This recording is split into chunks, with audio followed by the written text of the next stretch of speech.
ముఖ్యంగా తాగునీరుకు సంబంధించి కేంద్ర జల్ జీవన్ మిషన్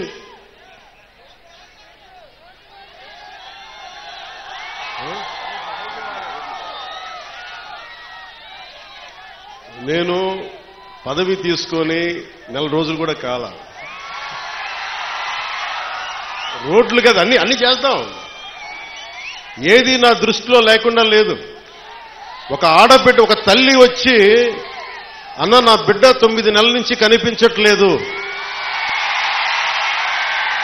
నా బిడ్డ 9 నెలల నుంచి కనిపించట్లేదు, 2 రోజులు దాటితేనే ఇంక దొరకదని చెప్తారు, మర్చిపోండి మీ బిడ్డనని చెప్తారు ఉన్నత పోలీసు అధికారులు.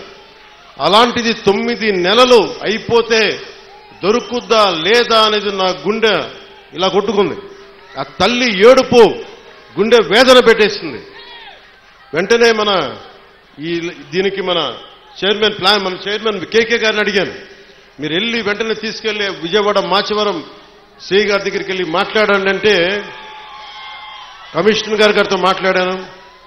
9 నెలలు దొరకని బిడ్డ 9 రోజుల్లో దొరికింది.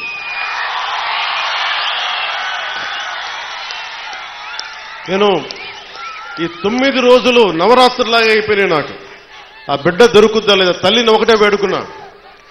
తల్లి ఒక ఇంట్లో పెంచిన ఆడబిడ్డ ఎటు వెళ్ళిపోయిందో తెలియదు, ఆ బిడ్డ దొరికే వరకు చూడు తల్లి అని చెప్పి ప్రతిరోజు రాత్రి ప్రార్థించాడు.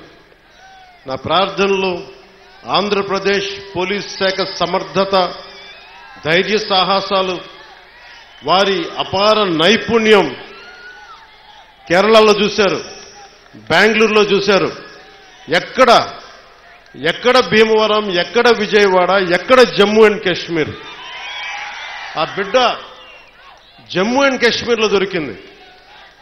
జమ్మూ అండ్ కాశ్మీర్ పోలీసు వెళ్లి తీసుకొచ్చారు.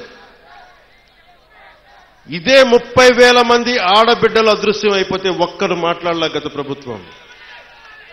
మీరు ఎందుకు చెప్తున్నానంటే, మీరు పిఠాపురం పెద్దలు, యువత, సమస్త ప్రజానీకం, తల్లులు, ఆడపడుచులు ఒక్క వ్యక్తి వెంట మీరు నడిస్తే, మేమందరం కలిసి ఒక కూటమినే గెలిపిస్తే, మీరిచ్చిన బలం 9 నెలలు దొరకక, బిడ్డ దొరకక, ఆచూకీకి దొరకక, కడుపు ఉండలు జుట్టుకుపోయి పడుతున్న ఒక మాతృమూర్తికి మీరు ఆనందం కలిగించారు. మీరిచ్చిన నిలబడినందుకు మీకు జోహార్లు, మీకు మీ అందరికీ ధన్యవాదాలు.